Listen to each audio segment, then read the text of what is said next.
तो भाई जाने राम राम और खबर बुंदेली में सबको स्वागत है। आज हम पहुंच चुके हैं ग्वालियर शहर में और इतने पे हम ले हैं सभी सीटों को जायजा कि कौन सी सीट पे जनता की राय का है, जनता को पक्ष का है। अब हम खड़े हैं ग्वालियर महल के पास में और ग्वालियर महल चूँकि केंद्र बिंदु है राजनीति को, ग्वालियर को पूरे, तो हम हर सीट पे जे हैं और उसे की राय जाने हैं जनता के बीच की कि जनता को आखिर पक्ष का है।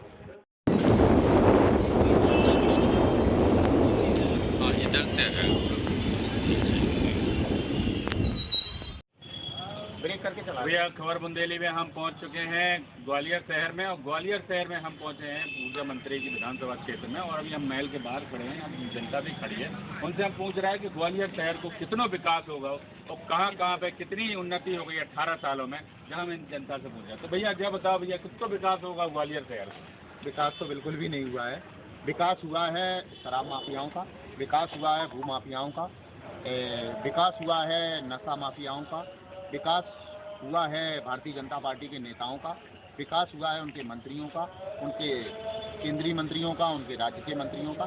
जनता का कोई विकास नहीं है। जनता आज भी परेशान है। कोई रोजगार का साधन नहीं है, कोई व्यापार का यहाँ साधन नहीं है। गली गली में यहाँ शराब की दुकानें आपको मिलेंगी, दवा की दुकान मिले न मिले, यहाँ दारू की दुकान हर गली गली में। तो भैया जो आम जनता परेशान है फिर भी क्या जब चुन रही है, बार बार बीजेपी की सरकार बन रही है? देखिए क्या है, आम जनता तो परेशान है, लेकिन सरकार इसलिए बन रही है क्योंकि लोग पहले समझ नहीं पाए थे भावनाओं को। अब वो भावनाओं को समझ गए हैं कि साहब स्थिति क्या बन रही है। आज महिलाओं को प्रबोधन देके 1000 रुपये देकर उनको खरीदने का प्रयास किया जा रहा है। तो वो माताएं बहनें समझ गई कि जैसे चुनाव आया तो ये सारी आपने व्यवस्थाएं कर दी साहब कि आपको 1000 रुपये भी देंगे, आपको ये भी देंगे, आपको वो भी देंगे। इससे पहले ऐसा क्यों नहीं किया गया? इससे पहले करते थे ना, कोरोना काल से आप करते तो समझ में आता कि साहब आपने कोरोना काल में महिलाओं को लिए इतना करा कि हम सब 2000 रुपये देंगे, हम आपको इतना गेहूँ देंगे। आज राशन के नाम पर केवल 2 किलो गेहूँ मिल रहा है और जो चावल मिल रहा है वो चावल ऐसा भ्रष्ट चावल है कि उसको सारा जानवर भी नहीं खाएंगे। भाजपा आरोप लगा रही है बार बार कांग्रेस पे कि भैया 15 महीने की सरकार तो चला नहीं पाएंगे, अपने लोग उनको छोड़ के चले गए। ऊपर का कह रहा है भाई, इस पर हम ये कह रहे हैं कि हमारे पिता रहते हैं सिंधिया जी, और सिंधिया जी ने बड़ा अच्छा काम किया। सिंधिया जी ने सोचा कि मुख्यमंत्री तो हमें बनने हैं। अब 10-20 विधायक लेके वो मुख्यमंत्री बनना चाह रहे थे। उन्होंने कहा झंडा तो हमारी गाड़ा मध्य प्रदेश में, तो गड़ नहीं पाओ। और उन्होंने कहा जब क्या करो जाए, तो बोला एक काम करो कि नौखाल फेंको फिर। तो सिंधिया जी ने जो पहले करा था ना पुराने साल में रानी लक्ष्मीबाई के संग में, वही काम उन्होंने जनता के संग में कर दो। बोले क्या, बोले हम तो पहले ही कर चुके, अब दोबारा हम फिर कर सकते। तो उनके ब्लड में, उनके खून में ये चीज लिखी है कि जनता को परेशान कैसे करना है और जनता को कैसे हटाना है।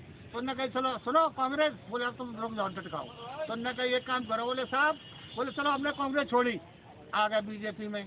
अब बीजेपी में आ गए तो उनने कछु दिन तो ठीक रही। अब धीरे धीरे बीजेपी वालों ने कही यार बड़ी दिक्कत पार्टी आ गई। काहे? बोले जिनके पीछे नहीं तो लट चलते हमारे, नहीं कि हम दुश्मनी रह सकते, और जो हमारे कांग्रेस में आ गए, बीजेपी में आ गए। बोले यार जितो का। अब बीजेपी के जो कार्यकर्ता थे, पुराने कार्यकर्ता थे, पुराने लोग थे, पुराने लीडर थे, वो सब बोले नाराज हो गए। अब नाराज हो गए जो पुराने इस क्षेत्र से यहाँ के जो विधायक हुआ करते थे, जिससे कांग्रेस टक्कर लेती थी, आज वो विधायक बेचारे लूपलाइन में चले गए। अब जो नए मंत्री आ गए कांग्रेस के, अब जो सुना कि हमारी शासन करना है, तो अब शासन करने के लिए इनके सामने एक टक्कर देने वाला नेता आ गया। उसका नाम है सुनील शर्मा। जन जन की आवाज, जनता की आवाज, ग्रामीणों की आवाज, शहर के सब बड़ों की आवाज, वो सुनील शर्मा को पसंद। तो हमारे सबसे ज्यादा काम करते हैं, शहर की नालियां भी साफ करें, शहरों को वाह वाह वाह, बिल्कुल करते हैं, बिल्कुल सरकारी नौकरी दे दो, बिल्कुल करते हैं, बिल्कुल करते हैं। हम तो कह रहे हैं बिना नगर निगम में चीफ इंजीनियर बना दो, चीफ इंजीनियर बन जाए, खुद पहाड़ा लेकर काम करे, पूरी नाली साफ करता है और पूरी पार्टी के लोगों ने बुला ले। बोले सुनो तुम कमांडेंट बनोगे, तुम दूसरे अधिकारी बनोगे। बोले हम आगे आगे लगाए और तुम पिछाई चलो फावड़ा और झाड़ू लेके। बोले साहब देखो तुमसे ये डरी तो झाड़ू और पहुंचा दी दुकान, ये डरो ये कचरा। अब ये कचरा 2 रुपये के लाना, फिर न कहीं चलो अब कचुली हो रहे तो फावड़ा ही ले लो। नली में उतर गए, 5 मिनट फोटो खिंचाए, उसके बाद पानी से पाँव धुलवाए। बोले अच्छा भैया हम जा रहे हैं नली में उतर को, हमने कर लो, अब बाकी जो है सब बाद में देखें। ई बार जनता की क्या राय है? जनता कान कौन चुनवे, कौन सी सरकार बने, क्या है? जनता की राय स्पष्ट है। इस बार जनता मन बना चुकी है, पूर्ण बहुमत से कांग्रेस की सरकार बनेगी। तो आप जिनकी नाले में उतरने की बात कर रहे हैं वो अपनी सफाई दरोगा में नौकरी लगवाएं। वही ठीक है, चाहे तो सफाई दरोगा बन जाए तो देखते तो रहेंगे कि कौन सी नाली गंदी। आज बड़ी नाली गंदी करेंगे शहर में, जगह जगह नाली गंदी। आप देख रहे हो, आप शौचालय मतलब नहीं यहाँ पर चलो, आप बाथरूम नहीं कर सकते, ये स्थिति है।